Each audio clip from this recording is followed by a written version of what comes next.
I'm glad to have you here. Follow my story until the end and comment the city you're watching from. My name is Isabella Whitmore, and 2 days ago on December 26th, my son called asking if I'd paid his mortgage. The bruise on my wrist was still purple. The bandage on my temple was still fresh. And I knew sitting in my late husband's recliner with an ice pack pressed against my skull that everything had changed. "Mom," Skylar's voice cracked through the speaker. Did you pay the mortgage this month?" I should have hung up. My lawyer told me not to answer. The restraining order paperwork sat on the coffee table beside me, waiting for my signature. But my thumb moved before my brain caught up. "Why would you think I paid your mortgage?" I kept my voice steady, calm, the same tone I used when he was 7 and broke the neighbor's window with a baseball. "Because—" He exhaled hard, the sound staticky through the phone. "The payment didn't go through. Our account shows insufficient funds, and I know you usually help when we're short." Usually. That word landed like a punch. I shifted in the recliner and pain shot through my ribs. The emergency room doctor said I was lucky nothing broke. Just severe bruising, deep tissue damage, the kind that takes weeks to fade. Outside my window, a crow landed on the frozen bird bath, pecking at ice that wouldn't give. The December sun turned the frost across my lawn into diamonds. Everything looked peaceful, clean, nothing like the chaos churning in my chest. "I'm confused, Skylar." I watched the crow give up and fly away. 2 nights ago, you told me I had more money than I needed, that I was going to die alone in this house anyway.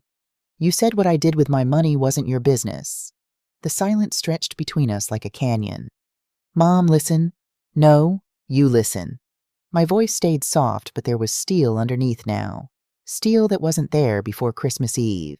"Your wife stole $30,000 from me. You knew about it. You helped her do it. And when I confronted you both, you shoved me to the ground and left me bleeding on my kitchen floor with a concussion." "I didn't mean to. It was an accident." "The police have photos, Skylar. The hospital has records. My lawyer has documentation of every withdrawal Amelia made from my account." I paused, letting the weight sink in. "So no, I did not pay your mortgage." "Mom, please." The desperation in his voice used to move me, used to make me reach for my checkbook, my credit card, whatever would fix things. "They're going to foreclose. We'll lose the house. Everything." "Just this once," I said, and the laugh that came out sounded foreign, sharp. "I gave you $20,000 for your down payment 7 years ago. I've covered your car payments, your credit cards, your emergencies, and you repaid me by stealing, by putting your hands on me." "I'm sorry. God, Mom, I'm so sorry." "Are you sorry you did it, or sorry you got caught?" No answer. The crow returned with another bird. They circled my yard together, looking for food in the frozen ground, finding nothing. "Let me tell you what happened 2 nights ago," I said. "Let me tell you how I got these bruises, this concussion, this new understanding of who my son really is. Then you'll understand why I won't help you, why I can't." 3 months before Christmas, I was still the woman I'd been for 75 years. Isabella Whitmore, retired elementary school teacher, widow of 5 years, mother to an only son who called every Sunday, visited every month, made me feel less alone in this big empty house my husband Bernard left behind. My Fridays belonged to book club. Margaret Sullivan hosted at her place on Maple Street, and we'd gather at 2 o'clock to discuss whatever novel someone picked.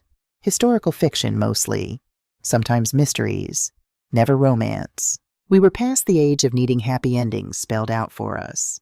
That particular Friday in September, we were supposed to discuss The Nightingale by Kristen Hanna. I'd made lemon bars my specialty, the recipe Bernard's mother gave me 40 years ago. I'd showered, dressed in my good slacks and the blue cardigan Skylar gave me for my birthday. I was ready by 1:30, sitting in my living room, purse on my lap. Then Margaret called. "Isabella, honey, I'm so sorry." Her voice was breathless with excitement and worry mixed together. "Amanda went into labor, 3 weeks early. I'm heading to the hospital now." "Oh my goodness. Is she okay?" "The doctors say everything's fine, but I need to be there. Can you call the others? Tell them book club's canceled." "Of course, go. Be with your daughter." I hung up and sat there, lemon bars on the passenger seat of my imagination, dressed with nowhere to go. The house felt too quiet, too empty. Bernard's recliner still bore the impression of his body even after 5 years. The water stain on the ceiling above it from a leak he'd promised to fix seemed to grow larger every time I looked at it, like it was spreading, taking over. I couldn't stay here, not with the afternoon stretching ahead like an empty road. So I drove, aimless at first, past the new coffee shop on Pinewood Avenue where young mothers gathered with strollers that cost more than my first car, through Riverside Park where couples walked golden retrievers in the early fall sunshine. The kind of day Bernard would have loved. We'd have gone for a drive together maybe. Found a roadside stand selling apples. Made a day of it. I turned onto 5th Street without thinking. The ATM was there outside the bank Bernard and I had used for 30 years. I needed cash for the farmer's market tomorrow. Pulled into the parking lot. Found a space near the back. That's when I saw it. The red coat. Amelia wore it everywhere. Bright crimson wool with a designer label I couldn't pronounce. I'd given it to her last Christmas because she mentioned wanting it. $800 I'd spent watching her face light up when she opened the box. The first genuine smile she'd ever given me. She was standing at the ATM, her back to me, but I'd recognize that coat anywhere. The Mercedes was parked 3 spots over the one with the dent in the rear bumper from when Skylar backed into a pole at the grocery store. I sat in my car engine running, confused. Why would Amelia be at this bank? They used First National across town, closer to their house in the suburbs. Better interest rates, Skylar had said when they opened their accounts. This bank, my bank, was 20 minutes from their place. There was no reason for her to be here. She finished her transaction, pulled something from the machine. Cash, a thick stack of it. She counted it quickly, her manicured fingers flipping through bills with practiced ease. Then she glanced around, nervous, furtive, and stuffed the money in her designer purse. I ducked down in my seat. Stupid instinct. Like I was the one doing something wrong. She walked to the Mercedes, got in, drove away. I sat there for 10 minutes, heart pounding, telling myself there was an explanation. Maybe she was getting cash for a surprise. Maybe Skylar had sent her. Maybe I was wrong about which bank they used. But something felt off, rotten. Like when you open the refrigerator and smell spoiled milk before you even see it. I went inside and asked to speak with a banker. Susan Williams came out from behind her desk, the same woman who'd helped me open my accounts after Bernard died. She'd been kind then, patient with my confusion about beneficiaries and joint ownership and terms I'd never had to understand before. Bernard handled all our money. I signed where he told me to sign. Mrs. Whitmore, Susan smiled. What can I do for you? I need to check my statements. My voice sounded distant, like it was coming from underwater. My checking account, the one with emergency access. Of course, let me pull that up. She clicked through screens on her computer. The smile faded. Is everything all right? She asked. I don't know. I leaned closer, squinting at the numbers. Can you show me the last 6 months of withdrawals? That's when I saw them. Friday, September 13th, 2:17 p.m., $3,000 withdrawn. Friday, September 6th, 2:15 p.m., $3,000 withdrawn. Friday, August 30th, 2:18 p.m., $3,000 withdrawn. The list went on, and on, and on. 8 months of Fridays. Always $3,000. Always between 2:15 and 2:20 in the afternoon. Always from the ATM outside this building. $24,000. Gone. These withdrawals, I said, my mouth dry as sand. Do you have security footage? Susan's expression shifted. This wasn't a normal request. Can I ask why? Because I didn't make them. The color drained from her face. I'll get the manager. They pulled up the footage in a small office that smelled like stale coffee and carpet cleaner. I sat in a chair that was too low, staring at a computer screen, while the branch manager, a tired-looking man named David Park, clicked through files. Here, he said, September 13th, Sector 17 p.m. The video was in color, high definition, crystal clear. There was Amelia in that red coat, sliding a card into the ATM, punching in numbers, taking cash. She looked bored, like she was buying milk. September 6th, David said, clicking to the next clip. Same thing. Amelia, red coat, cash. August 30th, again. How far back do you want to go? He asked. All of it, every withdrawal. We watched 8 months of Fridays, watched my daughter-in-law steal from me in high definition. Sometimes she looked nervous, checking over her shoulder. Sometimes she was on her phone laughing at something while my money came out of the machine. Once she was wearing sunglasses that cost more than my monthly grocery bill. The Mercedes was always in the background. Skylar's car. Mrs. Whitmore, David said gently, I need to ask, did you give this woman permission to use your card? No. Did you give anyone permission? I thought about the emergency card. The one I'd given Skylar years ago, right after Bernard died. In case something happened to me, in case I needed help. I'd written the PIN on a sticky note and put it in an envelope. Only use this if it's a real emergency, I'd told him. I gave my son access, I said, for emergencies. Does she have access through your son? I don't know. But I did know, deep down in the part of me that had been making excuses for months. Years, maybe. I knew. I'm going to file a fraud report, David said. We'll send you copies of all footage and transaction records. But Mrs. Whitmore, you need to file a police report. This is theft, identity fraud. This is serious. I drove home in a daze, sat in my driveway for an hour before I could make myself go inside.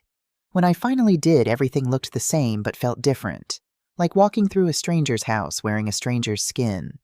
I opened my laptop with shaking hands, clicked the email from the bank, downloaded the footage files, watched them again, and again, and again. In the kitchen, I pulled out my phone and called Skylar's number. He answered on the fourth ring. Hey, Mom. Kinda busy. What's up? The debit card I gave you for emergencies. My voice didn't shake. Strange. The one connected to my checking account. Where is it, T? A pause. In my wallet. Why? Are you sure? Yeah, I'm sure. What's this about? Check right now, please. I heard rustling. A drawer opening. It's here, right where it always is. Mom, seriously, what's going on? Can you read me the number? Mom, read me the number, Skylar. He did. I checked it against my statement. Same card, same number. When's the last time you used it? I asked. I don't know. 2 years ago when my transmission died. You said it was for emergencies only. Have you ever given it to Amelia? The silence stretched too long. Skylar, she needed it once, he said quietly. Last December, for Christmas shopping. Our credit cards were maxed out. I told her to just take out a little. My living room tilted. I gripped the arm of Bernard's recliner to stay upright. How much is a little? I don't know. $3,000. She said she'd pay it back right away. Did she pay it back? I assumed so. Why are you asking about this? I'll call you back. I hung up before he could respond. For 3 days, I became a different person. Not the Isabella who made lemon bars and volunteered at the library and accepted whatever scraps of affection her son and daughter-in-law threw her way. This Isabella pulled bank statements, created spreadsheets, documented everything. September through December, 6 more withdrawals. $3,000 each. Total stolen $30,000. That was my emergency fund. My surgery money. I needed a hip replacement next spring. The pain was getting worse, making it hard to sleep to walk more than a block without stopping. Insurance would cover most of it, but not all. That money was supposed to fill the gap, keep me independent, keep me from becoming a burden. And Amelia had taken it. While I was at book club talking about fictional characters' problems, while I was making my lemon bars and living my small, careful life. The anger came slowly. Then, all at once, I made a decision. Christmas Eve, I'd invite them over like always, make dinner like always, and then I'd confront them both. I needed to see their faces, needed to understand how they'd justified this to themselves, needed to give them a chance to explain. Apologize, make it right. Some part of me still hoped there was an explanation, a misunderstanding, something that would make sense of this betrayal. I was wrong. The weeks between September and Christmas passed in a strange fog. I continued my routine. Book club on Fridays, we finally discussed The Nightingale, and I barely remembered a word. Library volunteering on Wednesdays, shelving books with titles I didn't see. And Saturdays were the hardest. Every Saturday I drove to Skylar and Amelia's house in the suburbs, the house I'd helped them buy with that $20,000 down payment, and cooked elaborate dinners. Pot roast with all the fixings. Lasagna that took 6 hours to prepare. Desserts from scratch because Amelia said store-bought tasted like chemicals. I'd arrive at 4, leave at 9. 5 hours of watching them eat what I made barely looking up from their phones. 5 hours of Amelia making comments about how Bernard used to cook it differently, how her mother's version had more flavor. "It's constructive criticism," she'd say, smiling with her mouth but not her eyes. "I'm just trying to help you improve." And I'd smile back, say thank you, tell her I appreciated the feedback. But now every time I looked at her, I saw that security footage. Saw her laughing on her phone while withdrawing my money. Saw the designer watch on her wrist, Cartier she'd mentioned once. $8,000. Saw the new highlights in her hair, the Louboutin heels, the silk blouse that probably cost more than my electric bill. All of it purchased with my money. The pretending was a special kind of torture. One Saturday in early December, I was in their kitchen making homemade ravioli Amelia's request when she came in wearing a dress I hadn't seen before. Black, simple, elegant, probably $1,000. "Oh, Isabella," she said, not looking at me. She never called me Mom, never even Mother, always Isabella, like I was a coworker, not family. "I saw the cutest coat at Nordstrom yesterday, camel cashmere, on sale for only $1,200. I was thinking maybe for my birthday," my hands stilled in the pasta dough. Her birthday was in February, 3 months away. "That sounds lovely," I heard myself say. She smiled, took a glass from the cabinet, my good wine glasses, the ones I'd given them as a housewarming gift, and poured herself Chardonnay from a bottle that probably cost $60. Didn't offer me any. "You know," she continued, settling at the kitchen table, "Skylar and I were talking about taking a trip to the Maldives in February. 2 weeks. We found this amazing resort.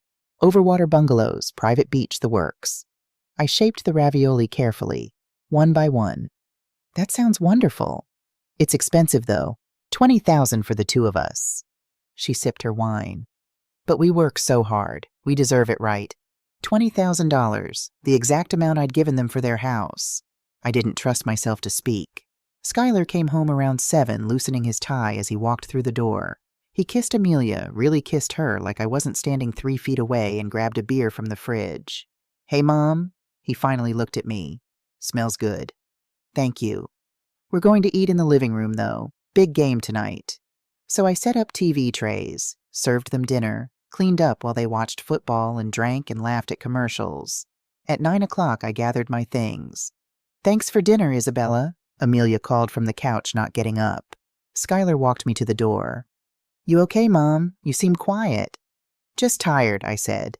He hugged me quick, distracted, and I caught a whiff of his cologne. Expensive. Designer. I'd given him a bottle for Christmas 2 years ago, and he'd looked disappointed. Said he preferred Tom Ford. This was probably Tom Ford. "Drive safe," he said, already turning back to the TV. I sat in my car for 10 minutes before starting the engine. Watched through their front window as Amelia curled against Skylar on the couch. Watched them laugh at something on the screen. They looked happy. Perfect, like a couple in a catalog. And I was the old woman who cooked their food and accepted their crumbs of affection and pretended everything was fine. Not anymore. Christmas Eve arrived cold and clear. I woke at 6, showered, dressed in the red sweater Skylar gave me 3 birthdays ago. Started cooking at 7. Turkey breast for 3, brined overnight and stuffed with herbs I grew in my kitchen window. Mashed potatoes made with heavy cream and real butter, none of that margarine nonsense. Green bean casserole using Bernard's mother's recipe. Rolls from scratch, the dough hand-kneaded and left to rise twice. Sugar cookies shaped like stars and trees decorated with frosting in red and green and gold. The bank statement sat folded in my apron pocket. I'd touched it so many times the paper had gone soft, almost like fabric. I wasn't nervous. That surprised me. I'd spent 3 months being the woman who accepted things, who explained away red flags, who convinced herself that family was supposed to feel like this, slightly painful, mostly disappointing, but binding nonetheless. That woman was gone. The one rolling out cookie dough in her kitchen was someone harder. Someone who'd spent 75 years being kind and gotten nothing but bruises to show for it. Well, I hadn't gotten the bruises yet, but they were coming. The cookies were in the oven when the doorbell rang. 4:47. They weren't supposed to arrive until 6. Through the frosted glass, I saw the Mercedes in my driveway, exhaust puffing white into the December air. I wiped flour from my hands, checked my reflection in the hall mirror, smoothed my hair. Then I opened the door wearing the smile I'd practiced. "Mom!" Skylar swept inside, bringing cold air and cologne. He kissed my cheek without looking at me. "We're early." Amelia wanted to help with dinner. Amelia glided past heels, clicking on my hardwood floors. She carried a store-bought pie still in its plastic container. First time she'd ever brought anything to contribute. Merry Christmas, Isabella. Never Mom, never even Mother. Always my first name, like we were colleagues. I closed the door and followed them to the kitchen. My heart was beating fast now, but my hands stayed steady. Wine. Amelia opened my refrigerator without asking, pulled out the Chardonnay I'd been saving for a special occasion that never seemed to come. She poured 2 glasses, one for her, one for Skylar. I got nothing. She sat at my kitchen table, Bernard's table, the one we'd bought when Skylar was a baby, sipped her wine like she owned the place. You know, Isabella, I saw the cutest coat at Nordstrom yesterday. Camel cashmere. On sale for only $1,200. I was thinking maybe for my birthday. Actually, I said, my voice cutting through her words like a knife through butter. I need to discuss something important. Skylar loosened his tie. Can it wait, Mom? We've had a long day. No, it can't. I pulled the bank statement from my pocket, unfolded it carefully, smoothing the creases on the counter. The paper crinkled in the sudden silence. The radio kept playing Christmas music. Bing Crosby singing about white Christmases and dreams. Wrong soundtrack for what was about to happen. Amelia's eyes narrowed. Just for a second. But I caught it. What's that? Skylar reached for the statement. I held it back. This is from my checking account, the one I opened after your father died, the one only you have access to, Skylar, for emergencies. I looked at my son, really looked at him. Tried to find the boy who used to bring me dandelions from the backyard, who cried when other kids got hurt at school, who'd once told me I was his favorite person in the whole world. I didn't see that boy anywhere. Someone's been withdrawing money, I continued, voice level calm. Large amounts, almost $30,000 over the past 8 months. The kitchen felt smaller suddenly, the walls pressing in. Amelia sipped her wine like we were discussing weather. Skylar's jaw tightened. What are you implying? I'm not implying anything. I'm asking directly. I turned to Amelia. Did you take money from my account? She set her glass down with a sharp click. Excuse me. The withdrawals started 2 weeks after Skylar gave you his debit card, the same card connected to my account. My hands didn't shake anymore. Anger burned away the fear. ATM transactions. Always exactly $3,000. Always on Fridays when I'm at book club. Amelia laughed. Cold, brittle, like ice cracking. This is unbelievable. Skylar, are you hearing this? But Skylar wasn't looking at her. He was staring at the statement I'd placed on the counter, his face cycling through colors, pale to red to pale again. Mom, you're confused. His voice came out too loud, too defensive.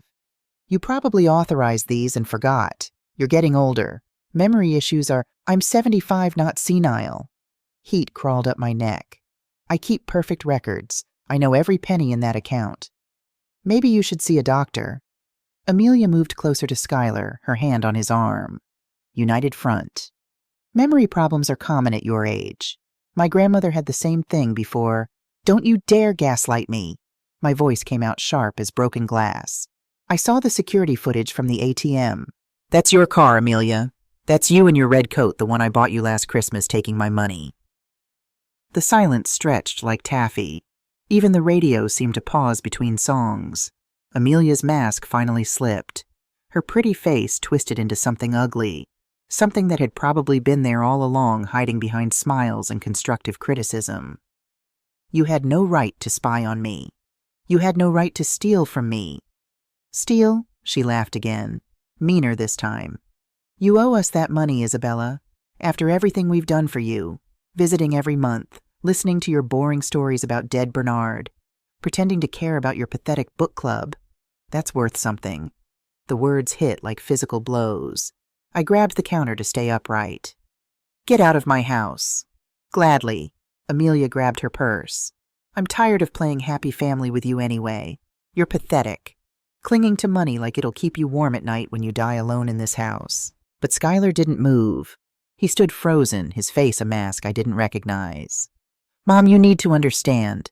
Understand what? That you let your wife rob me, that you're defending her. The house payment was due. His voice came out quiet, flat. We were going to lose everything. I told Amelia where the card was. I told her the pin. The floor tilted under my feet. You knew. We were desperate. You make 6 figures. You drive a Mercedes. You just got back from a spa weekend. My voice was rising now, getting shrill. I didn't care.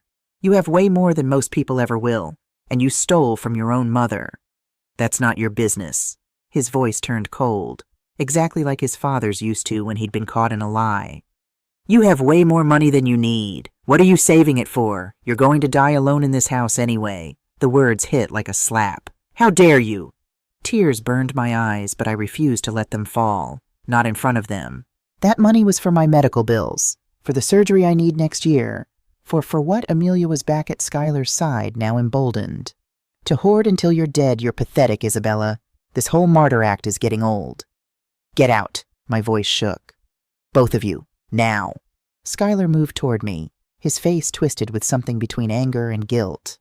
You're making a huge mistake. I said get out. I grabbed the wine glass Amelia had poured my Chardonnay, the one she'd helped herself to, and threw it. Not at them. Never at them. But it shattered against the cabinet beside Skylar's head, sending white wine and glass spraying across my Christmas decorations. Across the cookies I'd spent hours making. Across everything. Everything happened fast after that. Skylar lunged forward. For a split second, maybe half a heartbeat, I thought he was leaving. Thought maybe the sound of shattering glass had shocked him back to his senses. Thought my son, my baby boy, who I'd raised to be gentle and kind, was walking away from this nightmare we'd created in my kitchen. But his hands found my shoulders instead. Found them and shoved. Hard. I'd never been pushed before. Not like this. Not with intent. Not with violence behind it. The force sent me stumbling backward, my hip cracking against the granite countertop. The countertop I'd helped them pick out for their kitchen, the one Amelia said reminded her of Italian marble. Pain exploded through my side. White hot. Shocking. My heel caught on the rug. The Santa Fe rug Bernard and I bought on our honeymoon 43 years ago, woven by an old woman who told us it would last forever. It had outlasted Bernard. It was about to outlast me. The floor rushed up fast. Too fast. My head hit the hardwood with a sickening crack that I heard from inside my skull. Sound and sensation merged into one terrible moment. The impact, the ringing, the way the world tilted sideways and wouldn't straighten. I lay there staring up at my ceiling. At the water stain Bernard had promised to fix before his heart attack took him on a Tuesday morning 5 years ago. The last thing he'd looked at, maybe. Now possibly the last thing I'd see. Blood trickled warm down my temple. Copper taste in my mouth. Hip screaming. Everything hurt in ways I didn't know were possible. Through the ringing in my ears, I heard Amelia's voice. Sharp. Angry. Not concerned. Jesus, Skylar, what did you do? Skylar's face appeared above me, swimming in and out of focus. For just a moment, one brief, flickering moment, I saw horror there. Saw my son realize what he'd done. Saw him see me, really see me lying broken on the floor he'd put me on. Then his face hardened. This is your fault, he hissed, leaning close enough that I could smell the beer on his breath. You pushed us to this. If you'd just helped us like family should, we need to leave. Amelia's face joined his cold and calculating. No horror there. Just math. Just consequences being calculated. Now, Skylar. She crouched down, and for one insane second I thought she might help me up. Instead, she grabbed her purse from where it had fallen, her face inches from mine. You're insane, you know that. Her voice was low, venomous. Accusing us of theft like some paranoid old woman. You stay away from us, Isabella. We're done with you. Their footsteps retreated. Heavy. Quick. Running from what they'd done. The front door slammed so hard a picture fell off the wall.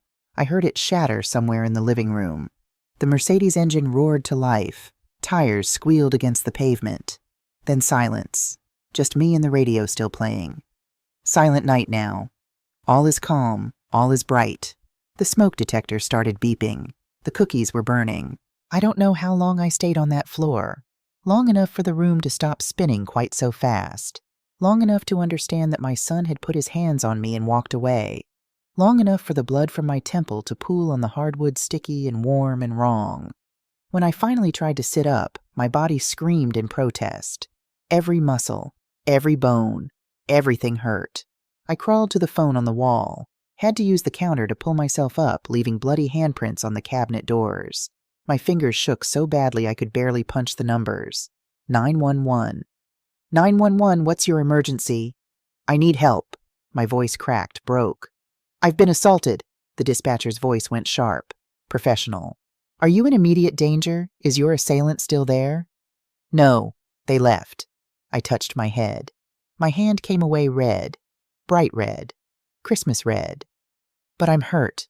I'm bleeding. Help is on the way. Stay on the line with me, okay? Can you tell me your name? Isabella. Isabella Whitmore. Isabella, I need you to stay as still as possible. Don't try to move. Can you tell me what happened? I opened my mouth to answer, and the words wouldn't come. How do you say it? How do you tell a stranger that your son, your only child, the baby you nursed and raised and loved with everything you had put his hands on you and left you bleeding on your kitchen floor on Christmas Eve? My son, I finally whispered. It was my son. The paramedics arrived in 8 minutes. I know because I counted every second on the kitchen clock while the dispatcher kept talking to me, asking questions I barely heard, keeping me conscious. The young man came through the door first. Carlos, his name tag said. Maybe 28-30. Kind eyes behind wire-rimmed glasses. Mrs. Whitmore, I'm Carlos. This is Jean. We're going to take care of you, okay? Jean was older, 50-something with gray streaking through her pulled-back hair and the weathered face of someone who'd seen everything. She knelt beside me, gentle hands checking my pulse, examining the gash on my temple. Can you tell me where it hurts? She asked. Everywhere. It came out as a sob. My head, my hip, my ribs. Okay, we're going to get you on a backboard just as a precaution. Carlos, let's get her vitals. They worked with efficient precision. Blood pressure cuff, pen light in my eyes, questions about dizziness, nausea, vision changes. All while I lay there in my red Christmas sweater decorated with cookies I'd never serve, surrounded by broken glass and spilled wine and the ruins of the holiday I'd tried to create. Mrs. Whitmore, Jean said quietly while Carlos radioed for police backup. Can you tell me what happened? Who did this to you? My son. The words came easier this time. Still hurt like swallowing glass, but easier. And his wife. They were here for dinner. We argued. He pushed me. Jean's jaw tightened. Did you lose consciousness? I don't think so. Everything's fuzzy. That's okay. That's normal with head trauma. She finished bandaging the gash on my temple. Listen to me, Isabella. You need to go to the hospital. You likely have a concussion, and we need to make sure there's no internal bleeding. But I also need to tell you you should press charges. This is assault, domestic violence. It doesn't matter that it's family. He's my son, I said as if that explained something, as if that made it better or worse or understandable. I know. Jean's eyes were kind but firm, unflinching. I have a son too, and if he ever put his hands on me like this, I'd make sure he faced consequences. Family doesn't get a pass on violence, Mrs. Whitmore. Actually, it makes it worse. Carlos came back with the backboard. Police are en route. ETA 3 minutes. They lifted me carefully, strapped me down. The ambulance lights painted my living room in alternating red and blue, turning my Christmas tree into something garish and wrong. Through the window, I could see neighbors gathering on their lawns, phones out filming. Mrs. Chen from next door stood on her porch in her bathrobe, hand over her mouth. This was going to be all over the neighborhood by morning. The thought should have embarrassed me, should have made me want to hide, to minimize, to explain it all away as an accident. Instead, I felt something else, something harder. Let them see. Let everyone see what my son did. The police arrived just as the paramedics were loading me into the ambulance. 2 officers.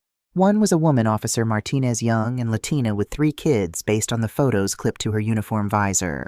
The other was older, Officer Thompson, graying at the temples with the tired eyes of someone who'd worked domestic violence cases too long. Mrs. Whitmore, Martinez said, climbing into the ambulance with me. I need to ask you some questions before we go. Are you able to talk? I nodded, regretted it immediately as pain spiked through my skull. Can you tell me what happened tonight? So I told her about the theft, the confrontation, the wine glass I threw at the wall, not at them, at the wall, about Skylar's hands on my shoulders, the push, the fall, the way they left me bleeding. Martinez took notes, photographed my injuries, the gash on my temple, the bruise already blooming purple across my hip, the scrape on my elbow where I'd tried to catch myself. "Mrs. Whitmore, I'm going to be straight with you," she said when I finished. "This is serious. Assault and battery, elder abuse, possibly theft charges too based on what you've told me about the financial situation. Do you want to press charges?" I looked at her notepad at my own blood on the pages. "He's my son." "That doesn't give him the right to hurt you." "I know." My voice was small. "I know that. But no buts," Thompson said from the ambulance door. He'd been quiet until now, just listening. "I've been doing this 23 years, ma'am. I've seen too many cases like yours. Family thinks love means accepting abuse. It doesn't. Love means holding people accountable when they hurt you." "What if I change my mind later?" I asked. "What if I decide not to?" "Then that's your choice," Martinez said. "But right now, while it's fresh, while we have the evidence, let us document everything. Let us build the case. You can decide later what to do with it.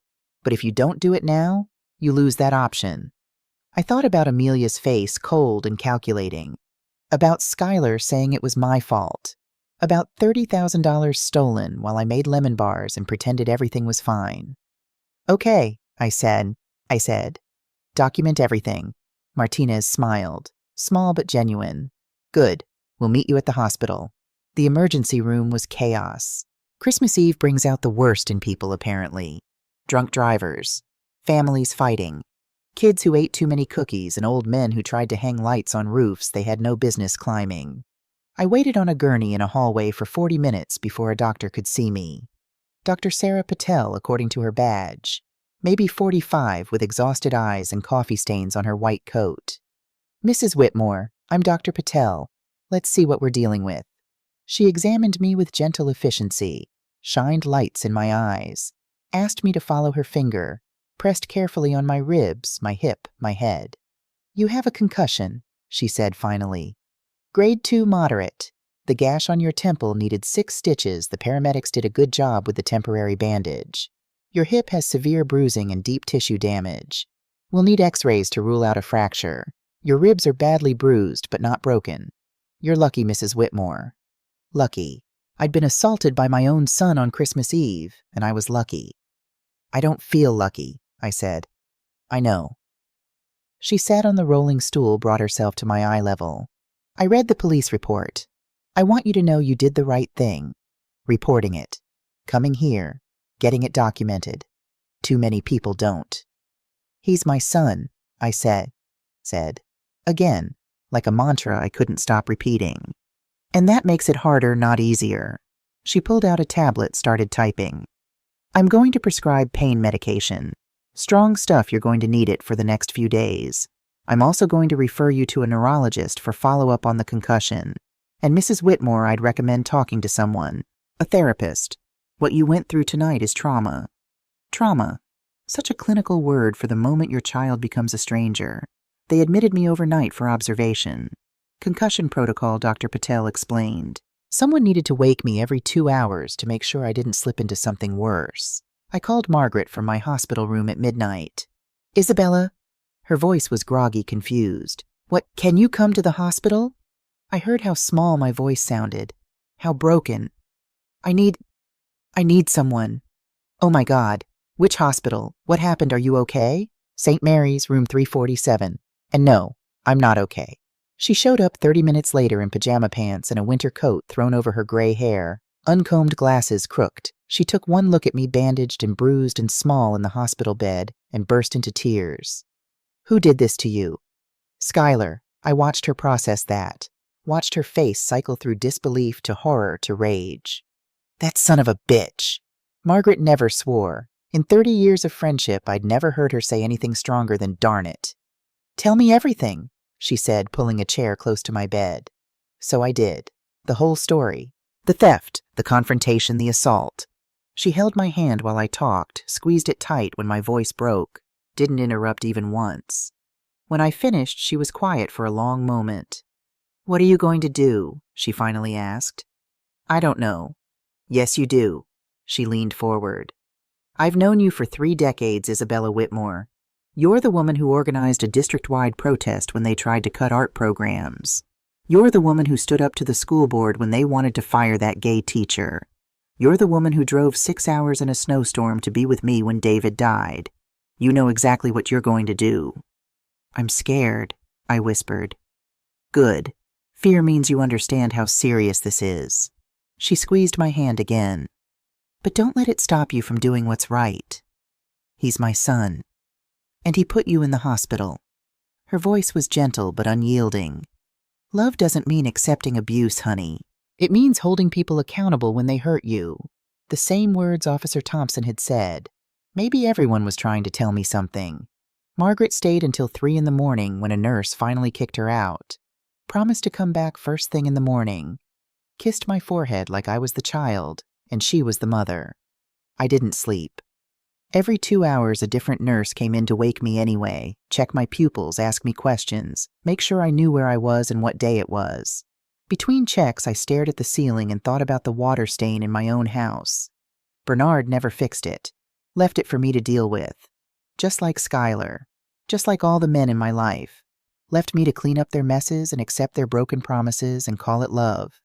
Not anymore. Christmas morning arrived gray and cold. Through my hospital window, I could see families in the parking lot carrying wrapped presents and balloons into the pediatric wing. Children who'd wake up in hospital beds, but at least wake up loved and safe and whole. My phone had been buzzing all night. 17 missed calls from Skylar, 12 voicemails, 43 text messages. I couldn't bring myself to look at any of them, but I listened to one voicemail, just one, at 6:47 a.m. while a nurse was taking my blood pressure. "Mom," Skylar's voice shaking. "Mom, we need to talk. I didn't mean to hurt you. You fell. It was an accident. You threw glass at me. I was defending myself. You're blowing this way out of proportion. We can work this out as a family. Just don't do anything crazy. Don't talk to the police anymore. We can handle this ourselves. Call me back. Please." I deleted it. The word that stuck with me, accident. He pushed me. I had bruises on my shoulders in the shape of his hands. Dr. Patel had photographed them. This wasn't an accident. This was a choice. And now he wanted me to pretend it didn't happen. To sweep it under the rug like I'd swept everything else for 42 years. Every disappointment. Every broken promise. Every moment where he chose Amelia over me, money over morality, comfort over doing what was right. No more. Dr. Patel discharged me at 10 a.m. with a bag full of prescriptions and a list of warning signs to watch for. Margaret picked me up, drove me home in silence that felt respectful rather than awkward. My house looked different in daylight. The shattered wine glass had been partially cleaned up, probably by the police collecting evidence. But there were still shards glinting in the corners. Blood on the floor. The cookies burned to black husks in the oven. The Christmas tree lights still on, blinking cheerfully at a scene of violence. "Let me help you clean up," Margaret said. "No," I said it firmly. "Thank you, but no. I need to see it. I need to remember." She understood, helped me to Bernard's recliner, got me settled with ice packs and pain medication, and finally left only when I promised to call if I needed anything. Alone in my house, surrounded by the evidence of what my son had done, I made phone calls. First, Fiona Reeves, the lawyer who'd handled Bernard's estate. Left a detailed voicemail outlining everything, the theft, the assault, the need for legal advice. She called back within an hour. "Isabella, Jesus Christ, are you okay?" "No, but I will be. I'm coming over. Don't make any more calls until I get there." Second, David Park, my financial advisor at the bank. Changed all my PINs. Removed Skylar as an authorized user on every account. Reported the debit card as stolen. Built a wall between him and my money. Third, Dr. Patricia Morrison, my regular physician. Made an appointment for next week to document injuries to start the paper trail that might matter if this went to court. If. Who was I kidding? When. Fiona arrived at 2 in the afternoon with a briefcase and the sharp assessing look of a woman who'd seen this before. She sat across from me, pulled out a legal pad and said, "Tell me everything." So I did. For the third time in 12 hours, I told the story. It didn't get easier. When I finished, Fiona sat back and was quiet for a long moment.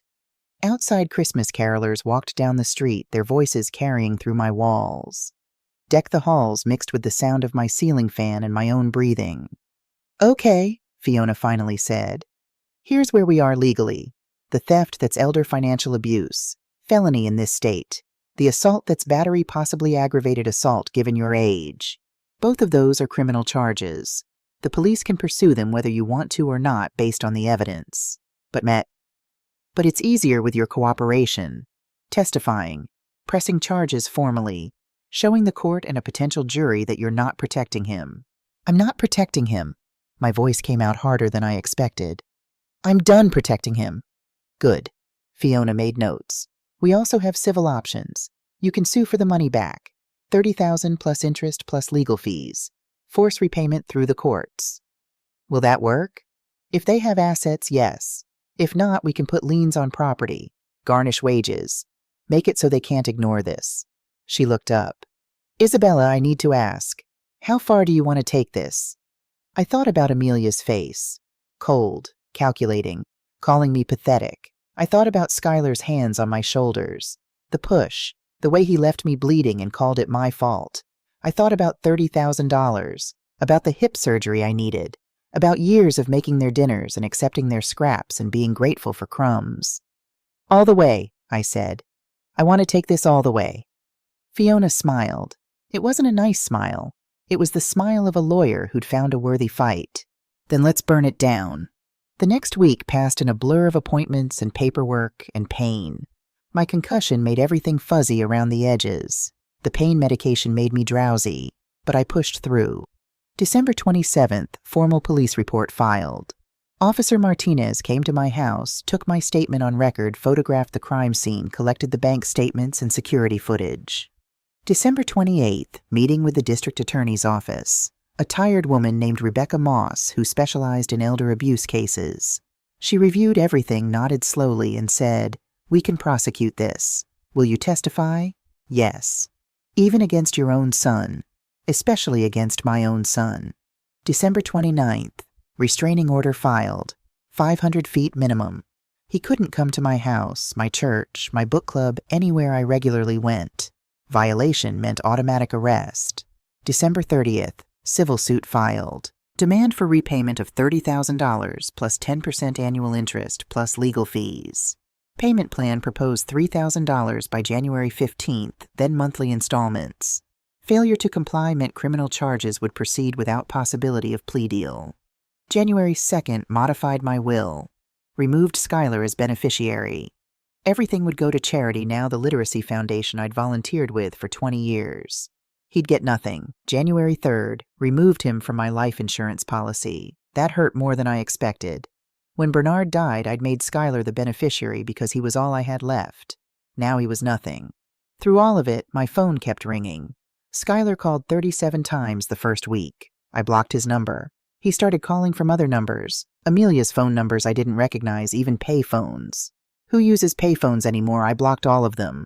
The voicemails progressed from apologetic to angry to desperate. I listened to one more. Just one on January 4th because Margaret thought I should hear what he was saying. "Mom, please. You're destroying our lives. The mortgage is overdue. Our credit cards are maxed. We're going to lose everything. I know I messed up, but this is too much. You're supposed to forgive family. That's what family does. You're being cruel, vindictive. Everyone's talking about us. Our friends think we're monsters. Amelia's parents won't even speak to us. All because you can't let this go. Just, please, call me back." I deleted it. The word that stuck, cruel. I was cruel for holding him accountable, for expecting him to face consequences, for refusing to enable his theft and excuse his violence. Not once did he say he was sorry for pushing me, for leaving me bleeding, for stealing $30,000. He was sorry he got caught, sorry there were consequences, sorry his perfect life was falling apart, not sorry for what he did. There's a difference, a crucial difference. On January 10th, I got a knock on my door. I'd been expecting it. The deadline for signing the payment plan was today. Either they signed and agreed to pay me back, or Fiona filed the criminal charges and they'd be facing prison time. Through the peephole, I saw Skylar standing on my porch, alone, looking smaller somehow. He'd lost weight. His suit, one of the expensive ones he wore to his finance job, hung loose on his frame. He knocked again. "Mom, I know you're in there. Please, I just want to talk." I didn't answer.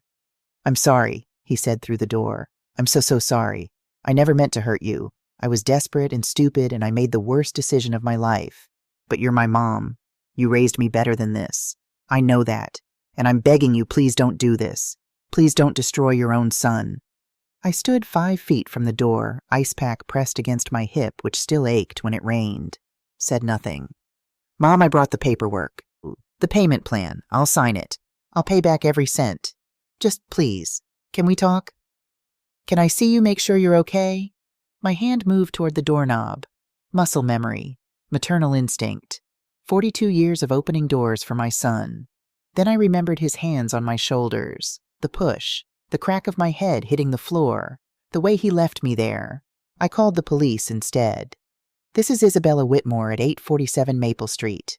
There's someone violating my restraining order. He's on my property. I need an officer." Through the door, I heard Skylar suck in his breath. "Mom, did you called the cops on me?" "You have 5 minutes to leave before they arrive," I said to the wood between us. "If you want to sign the paperwork, give it to Fiona. If you don't, the criminal charges will be filed by close of business today. I'm your son, and I'm your mother. You put me in the hospital. Now leave my property before you go to jail." I heard him walk away. Heard his car, not the Mercedes anymore. Something cheaper with a rattling engine, start up and drive off. Officer Martinez arrived 7 minutes later. "Did he leave?" she asked. "Yes." "Did he threaten you? Try to enter?" "No. He just wanted to talk." She made notes. "That's still a violation. Do you want to press charges for that too?" I thought about it. Thought about Skylar in handcuffs. Thought about how that would look, how it would feel. "No," I said. "Not this time, but document it, in case there's a next time." Smart. She handed me her card. I already had 3 of them, but I took this one too. "Call any time, Mrs. Whitmore. Day or night. You're doing the right thing." Everyone kept telling me that. Doing the right thing. Standing up for myself. Holding him accountable. Why did it feel like dying? On January 15th, the deadline, Fiona called me at 4:47 p.m. "They signed," she said. "Payment plan accepted. First installment of $3,000 is due today. I told Skylar's lawyer to have it here by 5 or we're filing charges. Will they pay? We'll see in 13 minutes. I sat by the phone watching the clock. 4:48, 4:49, 4:50. At 4:52, Fiona called back. "No payment." My chest tightened. "So we file charges." "So we file charges." I heard papers rustling. "Isabella, are you sure this is your last chance to back out? Once I submit these to the DA, it's out of your hands. The state prosecutes. This goes to trial. Your son could go to prison." Could, not would, but could. I thought about the security footage. Amelia laughing while stealing my money. I thought about Christmas Eve. The wine glass shattering. Skylar's hands. The floor coming up to meet me. The taste of blood. I thought about Margaret's words. Love doesn't mean accepting abuse. It means holding people accountable when they hurt you. "File the charges," I said. "Okay." Fiona's voice was gentle. "I'll call you when it's done." She called back at 5:23 p.m. "It's done. The DA's office has everything. They'll issue a warrant for arrest tomorrow morning. Both Skylar and Amelia, she's being charged as an accessory, and for the theft directly. Both of them. Both of them." I hung up and sat in Bernard's recliner looking out at my garden. January had killed everything. The rose bushes were bare, stick-thin. The vegetable beds were frozen solid. Even the birds had stopped coming to the feeder. Everything was dead or dying or waiting for spring. I felt the same way. My phone buzzed. A text from an unknown number. "I hope you're happy. You just destroyed your own son's life. I hope it was worth it. Amelia." I blocked the number and turned off my phone. Outside, the sun was setting. The sky turned that particular shade of winter pink that Bernard used to love. We'd stand at this window together, his arm around my waist, and watch the light fade. He'd kiss my temple, the same spot where I now had 6 stitches, and say, "Another day done, Bella." He called me Bella. No one else ever did. I missed him. Missed the man I thought he was anyway. The man who would have been furious if he knew how Skylar turned out. Who would have stood up for me. Or would he? Bernard had his own way of avoiding problems. Of drinking too much and working too late and leaving me to handle the hard stuff with Skylar. The discipline. The tough conversations. The moments when our son needed a father and got an absence instead. Maybe this was always coming. Maybe I'd raised Skylar to take and take and take because I never taught him any differently. Never showed him that love had limits, that generosity had boundaries, that you couldn't just use people up and expect them to smile and say thank you. Maybe this was as much my fault as his. No, I pushed that thought away. This was a lie abusers told their victims, that somehow you deserved it, that you brought it on yourself, that if you'd just been better, kinder, more giving, they wouldn't have had to hurt you. Skylar made choices. Amelia made choices. They chose to steal, chose to lie, chose violence, and I was choosing not to accept it anymore. The sky faded from pink to purple to black. I sat in the dark, didn't bother turning on lights. Just sat with my pain medication and my ice pack and my bruises that were finally starting to fade from purple to that sickly yellow-green. Healing looked ugly before it looked better. Margaret had told me that. She'd lost her husband David to cancer 7 years ago, and I'd sat with her through the worst of it. Watched her rage and grieve, and slowly, painfully put herself back together. "You don't get over it," she'd said once, months after the funeral. "You just learn to carry it differently." I was learning to carry this differently. The weight of my son's betrayal, the burden of doing what was right even when it hurt, the knowledge that loving someone didn't mean accepting their abuse. My phone buzzed again. I'd forgotten to turn it off completely. Patricia Morrison, my doctor, the one I'd seen for the follow-up. "Thinking of you, Isabella. How are you holding up? Need anything?" I texted back. "I'm okay, thank you for checking." Coffee Thursday, same place as usual. We'd started having coffee every Thursday after my appointments turned into something more like friendship. She was 62, widowed, sharp-witted, and didn't take any nonsense from anyone. "I'd like that," I typed. "Good. 10 a.m. I'll bring muffins." Small kindnesses. That's what I needed now. Small kindnesses from people who actually cared, who showed up, who didn't need me to be useful or convenient or silent. I turned off the phone for real this time. Tomorrow, Skylar would be arrested. Tomorrow, this would be real in a way it hadn't been yet. Tomorrow, I'd wake up and know I'd put my own son in handcuffs. And somehow I'd have to live with that. But tonight, I just sat in the dark and let myself feel everything. The pain, the grief, the anger, the relief. All of it mixed together in a way that didn't make sense and maybe never would. Outside, a crow landed on my bird feeder. Just one. It pecked around, found nothing I hadn't filled it in weeks, and flew away. But it would come back. They always did. Persistent creatures. Survivors. I'd be one too. The call came at 7:34 a.m. on January 16th. I was in my kitchen making oatmeal, the steel-cut kind that takes 40 minutes because I had nothing but time now, when my phone rang. Officer Martinez. "Mrs. Whitmore, I wanted to let you know before you see it on the news. We arrested Skylar Whitmore and Amelia Whitmore this morning at 6:15 a.m. Both are currently being processed at the county jail. Bail hearing is set for tomorrow at 9 a.m. I gripped the counter. The oatmeal bubbled on the stove, forgotten. Did they resist?" "No, ma'am. Your son was cooperative. Mrs. Amelia Whitmore was less so, but no physical resistance. I thought you'd want to know it went smoothly." Smoothly. My son being arrested went smoothly. Thank you for telling me. One more thing. There are reporters outside the jail. This story, it's getting attention. Elder abuse by family members, especially financial abuse, it resonates with people. You might want to prepare for media interest. I don't want to talk to reporters. You don't have to, but they might show up at your house. Just be prepared.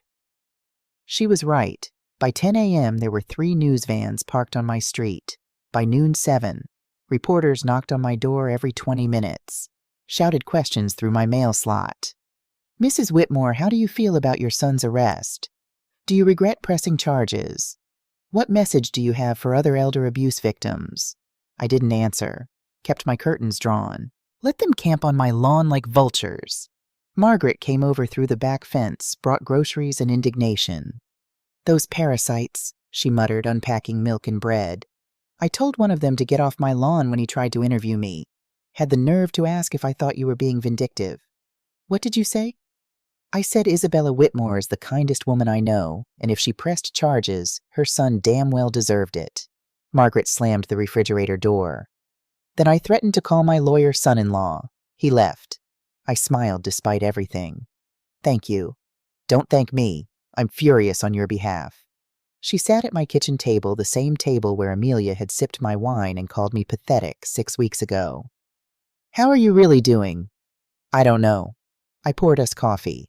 My hands were steadier now. The trembling had stopped around day 3 after the assault. I keep waiting to feel guilty, to regret this, but I just feel numb. Numb is okay. Numb is your brain protecting you from feeling everything all at once. Margaret had done therapy after David died. New things about grief and trauma I was only beginning to learn. Give yourself permission to feel whatever you feel, or don't feel. There's no right way to do this.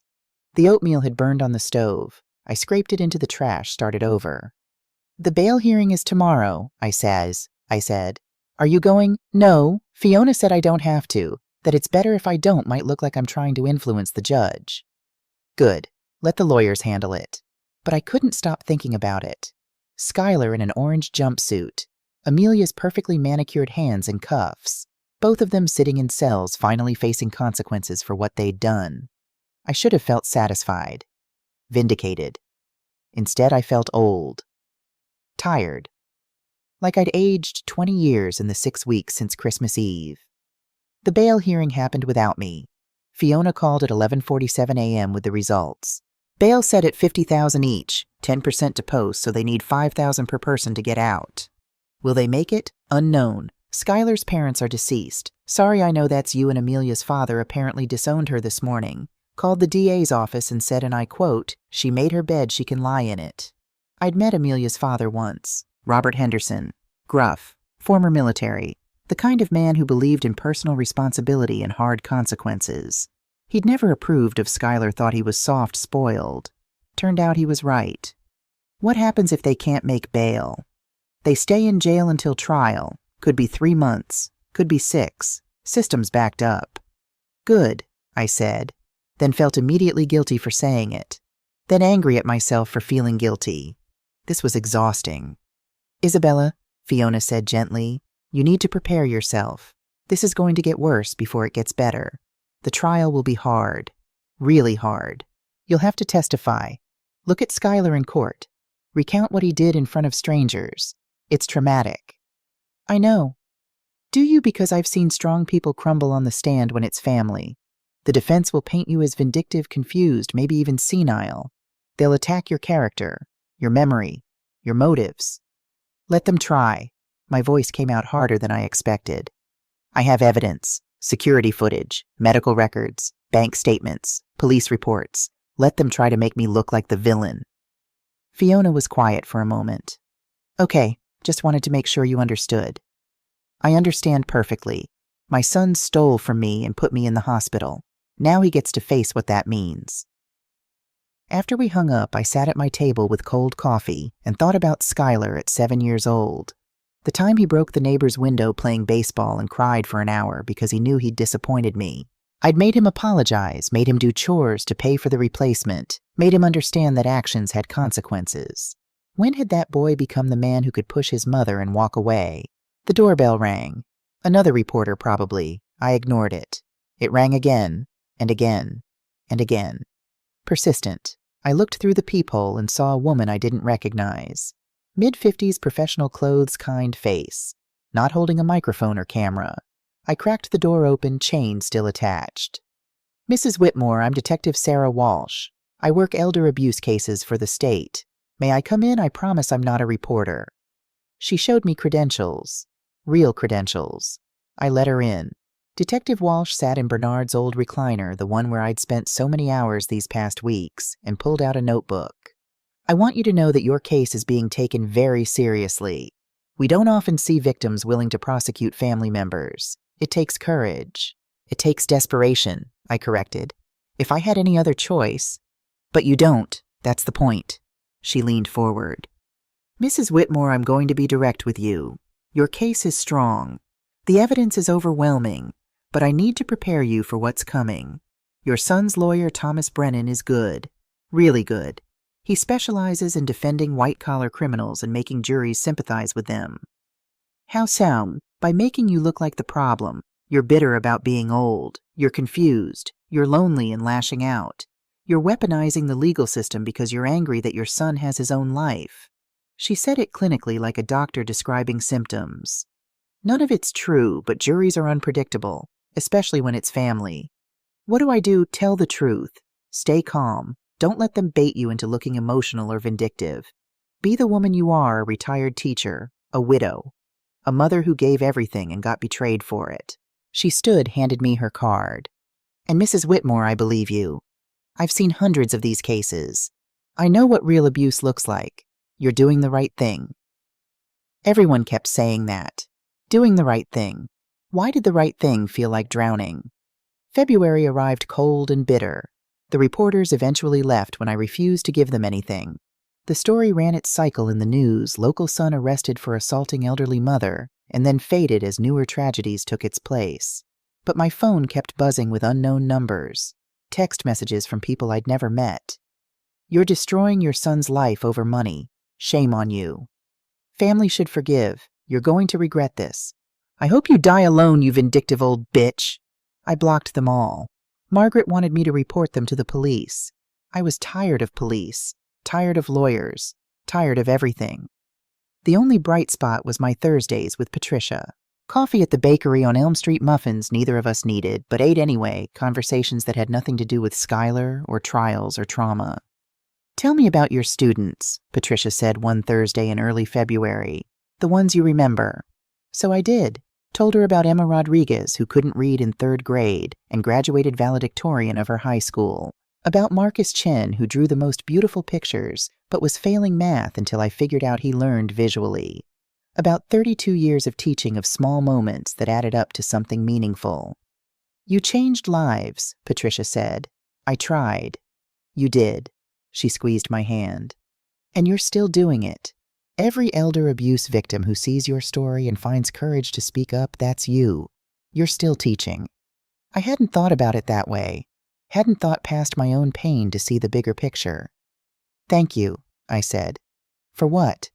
For reminding me who I am. That night I did something I hadn't done since Christmas Eve. I went into Skylar's old bedroom. I'd left it mostly unchanged since he moved out 15 years ago. His high school trophies, 2nd place in the science fair participation medal in track. His debate team photo where he stood in the back row already taller than me. His college acceptance letter to Penn State framed because Bernard had been so proud. I looked at all of it and tried to find the moment where we lost him. Where the boy who brought me dandelions became the man who pushed me to the floor. Was it Bernard's death Skylar had been 37, established in his career, married to Amelia for 2 years. He'd cried at the funeral, but then thrown himself into work. Avoided grieving. Avoided talking about it.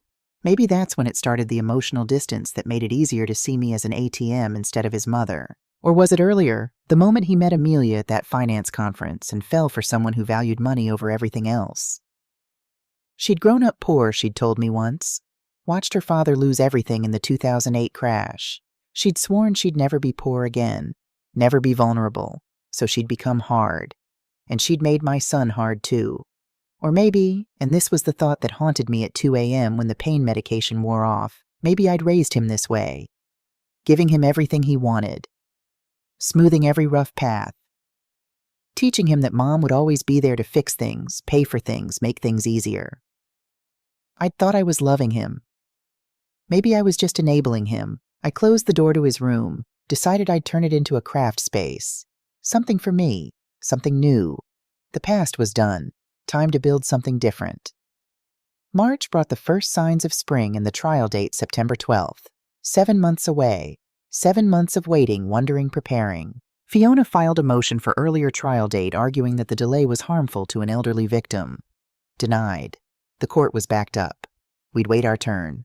In the meantime, I had my hip surgery. Dr. Patricia Morrison, my coffee friend who was also a surgeon, I'd learned performed it herself at St. Mary's, the same hospital where I'd spent Christmas night. Different circumstances this time. You're going to be fine, she said before they put me under. And when you wake up, you'll be able to walk without pain for the first time in 2 years. She was right. The surgery took 3 hours. Recovery was brutal. 6 weeks of physical therapy, learning to walk again, building strength in muscles that had atrophied from favoring my bad hip. But by late April, I was walking 2 miles a day. No pain, no limping, just movement easy and natural the way it used to be. "Look at you," Margaret said, watching me stride through the park without stopping. "Like a new woman. I feel like a new woman." It was true. The physical healing mirrored something deeper, something internal, shifting and mending and growing strong again. I started taking a watercolor class at the community center. Tuesday mornings with 6 other women my age painting still lifes of fruit bowls and flower arrangements. I was terrible at it. Loved every second. I rejoined my book club. We'd moved to Thursday evenings to accommodate everyone's schedules, and Margaret hosted at her place because my house still felt too heavy with memories. We read Educated by Tara Westover, a memoir about escaping an abusive family. The parallels weren't lost on anyone. "How are you doing?" asked Susan Park, the youngest member of our group at 63. Really, we were sitting in Margaret's living room, wine glasses in hand, book discussion finished. Just women being honest with each other. "I'm surviving," I said.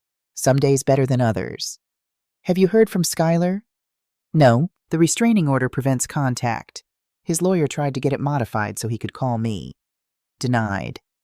"Good," said Dorothy Mitchell, 78 and fierce. Her daughter had stolen from her 10 years ago. Dorothy had cut her off completely, never looked back. "He doesn't deserve access to you. He's still my son. And that makes what he did worse, not better." Dorothy's voice was firm. "You don't owe him forgiveness just because you gave birth to him. You don't owe him anything." The other women murmured agreement. These women, ranging from 63 to 81, all had stories. Daughters who only called when they needed money. Sons who put parents in nursing homes and forgot them. Families that took and called it love. "My daughter hasn't spoken to me in 3 years, Susan said quietly, because I refused to co-sign on a loan she couldn't afford. 3 years of silence because I wouldn't enable her bad decisions. My son moved to California and never visits," added Margaret. "Says he's too busy, but he has time to post vacation photos on Facebook." We sat with that for a moment, the collective weight of maternal disappointment. "When did we become disposable?" I asked. "When we stopped being useful," Dorothy said. "When we couldn't give anymore. That's when they showed us who they really were." "But we're not disposable," Margaret said firmly. "We're right here. We have each other. We have lives that matter. We don't need ungrateful children to validate our existence." She was right. I looked around the room at these women who'd survived their own betrayals and disappointments and felt less alone than I had in months. Maybe that was the gift in all this pain, finding out who really showed up, who really cared. It wasn't my son, but it was these women, and Patricia, and Officer Martinez, who still checked on me monthly, and Fiona, who called every week with updates and encouragement. I had a community, a real one, not based on obligation or blood, but on choice and genuine care. That was worth more than any family that came with conditions attached. May arrived with warmth and the preliminary hearing. Not the trial yet, just a hearing to determine if there was enough evidence to proceed. I sat in the courtroom for the first time. Fiona beside me, Patricia on my other side for moral support. The room was smaller than I expected. Older. Wood paneling and fluorescent lights and the smell of old paper and disappointment. Skylar was brought in wearing a suit, not orange jumpsuit, thank God. He'd made bail eventually. Amelia's father had relented, paid for both of them with conditions. They'd moved in with him. Separated according to the courthouse gossip Margaret's daughter-in-law had overhead from a paralegal. Skylar looked thinner, older. There were shadows under his eyes I'd never seen before. He scanned the courtroom and his eyes landed on me. I looked right back. Didn't flinch. Didn't look away. He did. Turned back to his lawyer, Thomas Brennan, who looked exactly like Detective Walsh had described expensive suit. Practiced charm, the kind of man who could make you doubt your own memory. Amelia sat 3 rows behind Skylar. She'd gained weight. Her designer clothes didn't fit quite right. Her hair needed touching up roots, showing gray. She stared at me with pure hatred. I stared back with nothing. Just emptiness. She'd stopped mattering to me weeks ago. The judge entered Patricia Okafor, a black woman in her 60s with intelligent eyes and no-nonsense demeanor. I liked her immediately. "This is a preliminary hearing for the state versus Skylar Whitmore and Amelia Whitmore," she began. "We're here to determine if sufficient evidence exists to proceed to trial. Let's hear opening statements. The prosecutor, Rebecca Moss, the tired woman from the DA's office, stood up, laid out the case clearly, methodically. The theft, the security footage, the assault, the medical records, the police reports. Then Thomas Brennan stood up. Your Honor, this is a tragic case of family miscommunication being weaponized through the legal system. Mrs. Isabella Whitmore is a 75-year-old widow who lives alone. She's lonely, confused, and angry that her son has moved on with his life. The so-called theft was authorized use of a shared account. It wasn't shared, I said loudly. Mrs. Whitmore, Judge Okafor said firmly but not unkindly, you'll have your chance to testify. Please remain silent unless called upon. I nodded, bit my tongue. Brennan continued. The assault, as the defense will show, was accidental. Mr. Whitmore was defending himself when Mrs. Whitmore threw a wine glass in his direction. She fell. It was tragic, but not criminal. I gripped the armrest of my chair so hard my knuckles went white. Patricia put her hand over mine. The hearing lasted 3 hours. They called Susan Williams from the bank to testify about the withdrawals. She brought the security footage, played it in court. There was Amelia, clear as day, taking my money, sometimes laughing, sometimes bored, always stealing. They called Dr. Patel, who treated me Christmas Eve. She showed photos of my injuries, explained concussion protocols, stated clearly that my injuries were consistent with assault, not accidental fall. They called Officer Martinez. She described the scene, the blood, the broken glass, the way I'd crawled to the phone to call for help. Through it all, Schuyler sat stone-faced. Amelia dabbed at dry eyes with a tissue. Then they called me. I walked to the witness stand on steady legs, placed my hand on the Bible, swore to tell the truth, the whole truth, nothing but the truth. Rebecca Moss asked me to tell my story, so I did. I told them about Bernard dying, about giving Schuyler the emergency card, about finding Amelia at the ATM, about 8 months of theft while I made lemon bars and pretended everything was fine, about Christmas Eve, the confrontation, the push, the fall, the way they left me bleeding. My voice didn't shake. My hands stayed steady. I looked at the judge, not at Schuyler, and told the truth as clearly as I knew how. Then Brennan cross-examined me. Mrs. Whitmore, you're 75 years old, correct? Yes. And you live alone? Yes. Your husband passed away 5 years ago? Yes. Must be lonely. Big house. No family nearby. Objection, Rebecca Moss said. Relevance. I'm establishing Mrs. Whitmore's state of mind, Your Honor.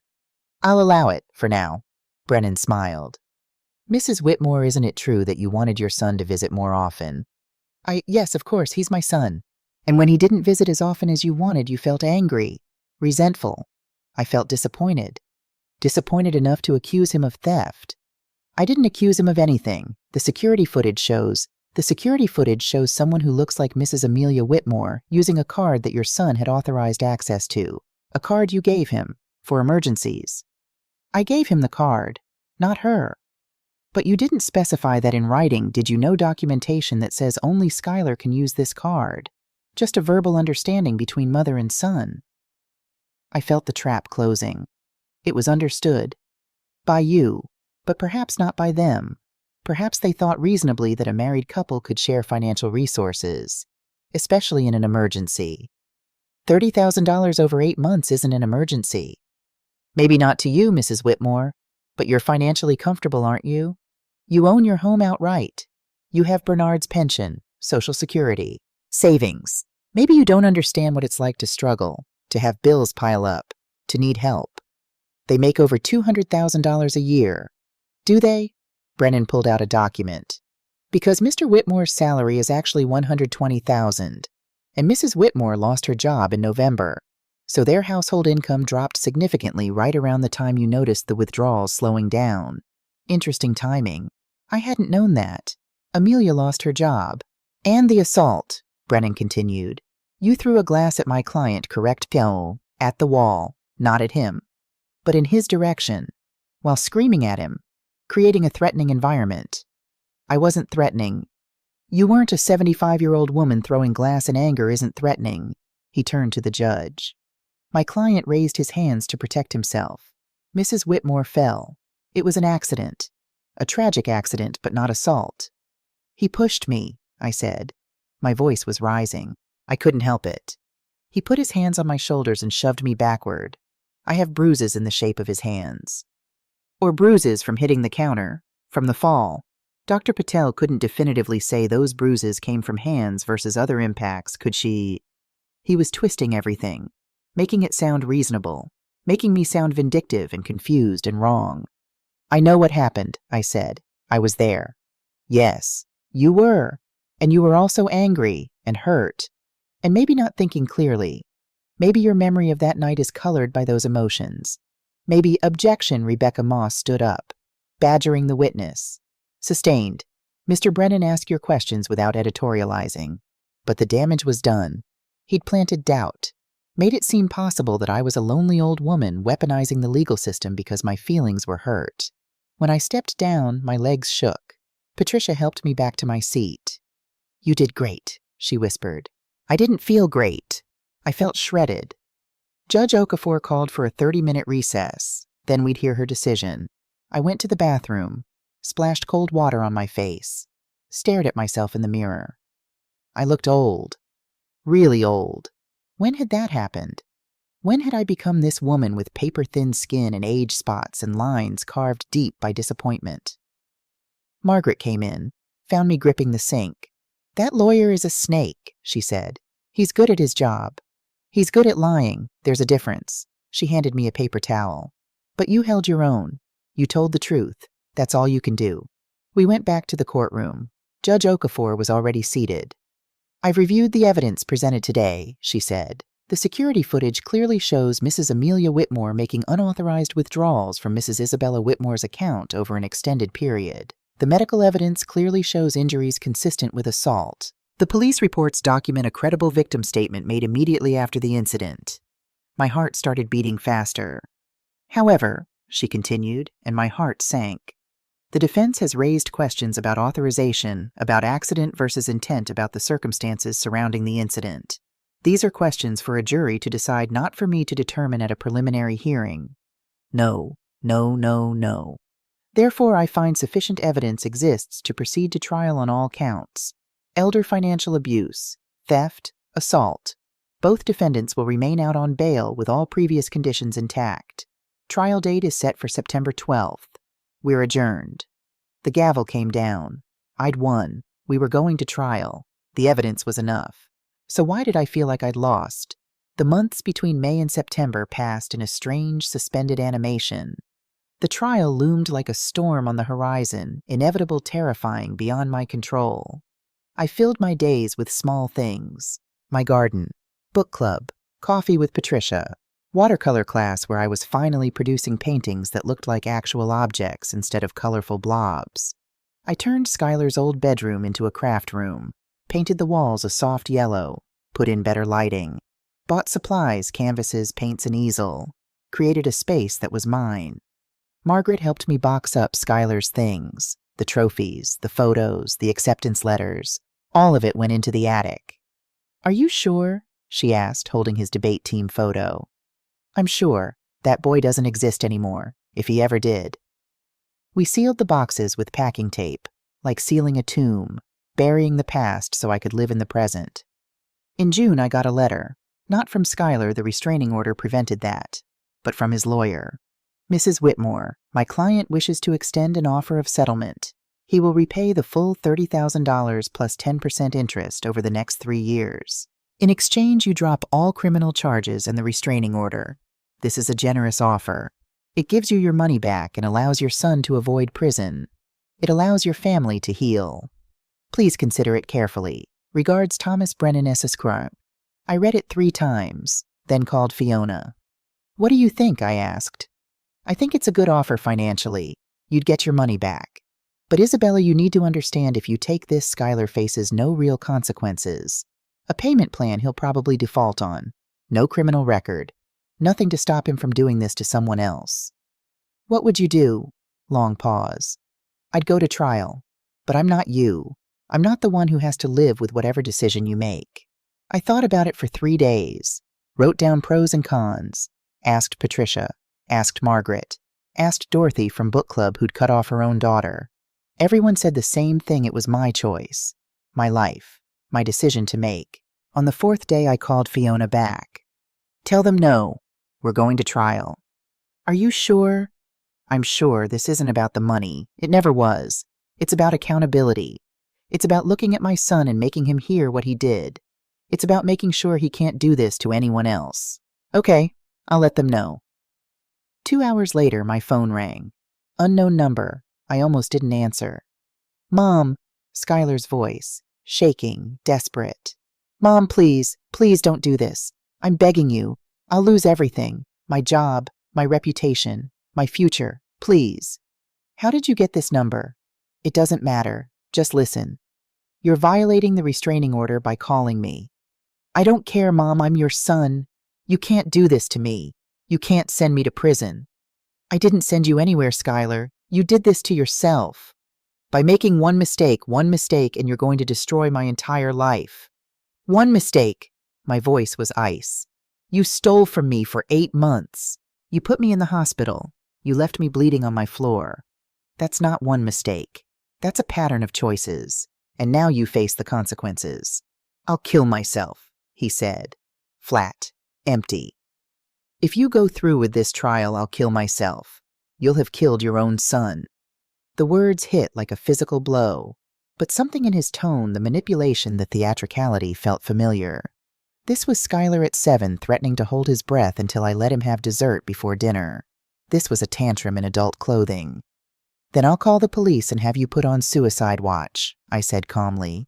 But I won't be blackmailed, and I won't be manipulated. Not anymore. I hung up, blocked the number, called Officer Martinez and reported the restraining order violation. He was arrested again that night, released the next morning. His bail was revoked. He'd spend the time until trial in jail. I felt nothing. That scared me more than anything else. That I could hear my son threaten suicide and feel nothing but tired. What kind of mother was I?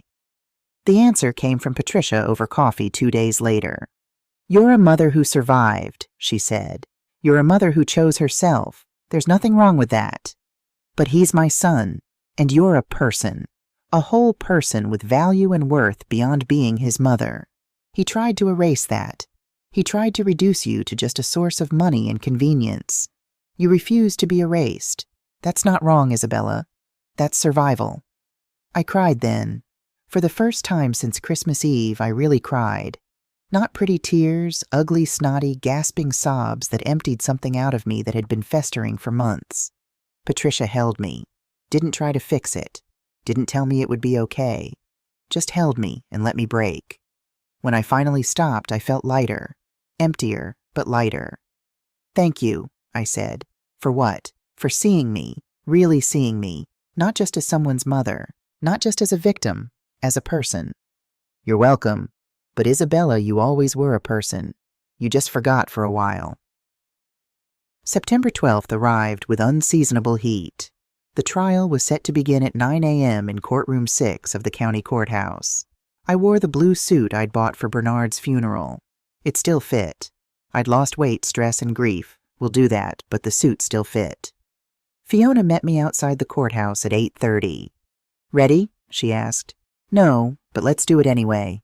The courtroom was packed. More people than the preliminary hearing. I recognized some faces, Margaret, Patricia, Dorothy, and Susan from book club officer Martinez in the back row. Others I didn't know. Reporters, curious onlookers, people who'd read about the case and came to watch. Skylar was already seated at the defense table with Thomas Brennan. He looked terrible. Jail had aged him. His suit was wrinkled. His hair needed cutting. He didn't look at me when I walked in. Amelia sat at a separate defense table with her own lawyer, a young woman named Jennifer Cross, who looked fresh out of law school and terrified. Amelia had been offered a plea deal to testify against Skylar serve 6 months probation. She'd refused. Loyalty or stupidity, I couldn't tell which. Judge Okafor entered. We all stood. Please be seated. We're here for the trial of the state versus Skylar Whitmore and Amelia Whitmore. Jury selection will begin now. It took 2 days to select a jury. 12 people who would decide my son's fate. 7 women, 5 men. Ages ranging from 26 to 74. Mix of races, backgrounds, occupations. Thomas Brennan tried to exclude anyone over 65, didn't want jurors who might sympathize with me. Rebecca Moss fought him on it. They compromised 2 jurors over 65 stayed. On September 14th, the trial began for real. Rebecca Moss gave her opening statement first. Ladies and gentlemen of the jury, this case is about betrayal, about a son who stole from his elderly mother and then assaulted her when she dared to confront him. The evidence will show clearly and without doubt that Skylar Whitmore and Amelia Whitmore systematically stole $30,000 over 8 months. When Isabella Whitmore discovered the theft, Skylar Whitmore physically attacked her, leaving her with a concussion and severe injuries. This is not a family dispute. This is elder abuse. This is theft. This is assault. And the evidence will prove it beyond reasonable doubt. She sat down. Thomas Brennan stood up. He was good. I had to give him that. He painted a picture of a lonely widow, angry that her son had moved on with his life.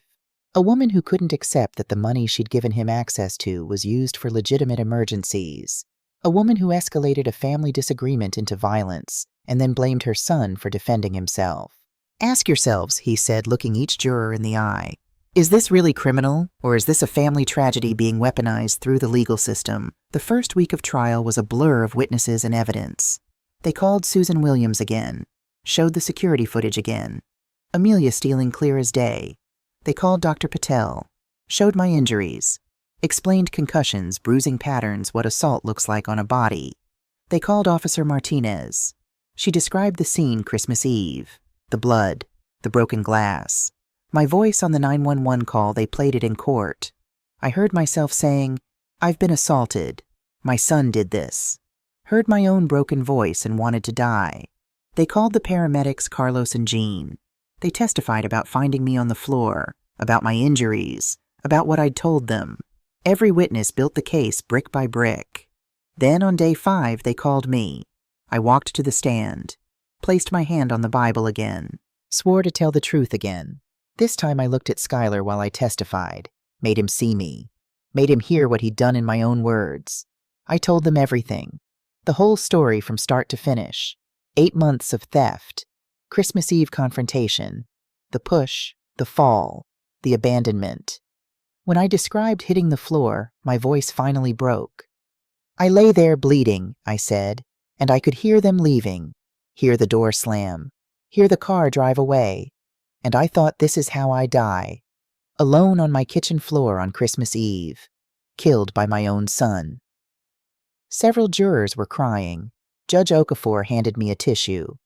But you didn't die, Rebecca Moss said gently. No, I didn't die. I crawled to the phone. I called for help. I survived. And now you're here. And now I'm here. Thomas Brennan's cross-examination was brutal. He tried everything.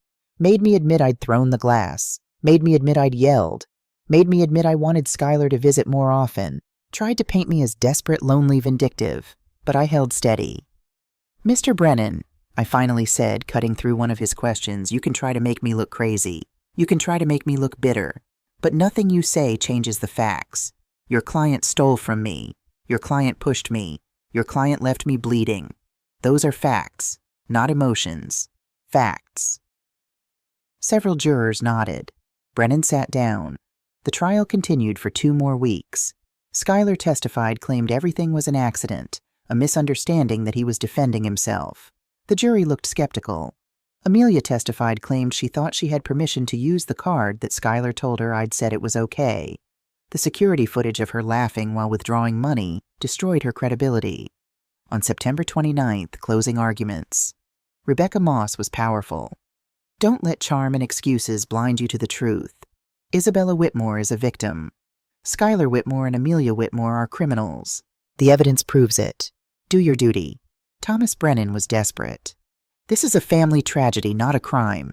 Don't tear this family apart further. Show mercy. The jury deliberated for 4 hours and 17 minutes. I sat in the hallway with Fiona and Patricia and Margaret, waiting. At 4:47 p.m., they called us back. Has the jury reached a verdict? We have your honor. On the count of elder financial abuse, how do you find guilty? On the count of theft in the 1st degree, guilty. On the count of assault in the 2nd degree, guilty.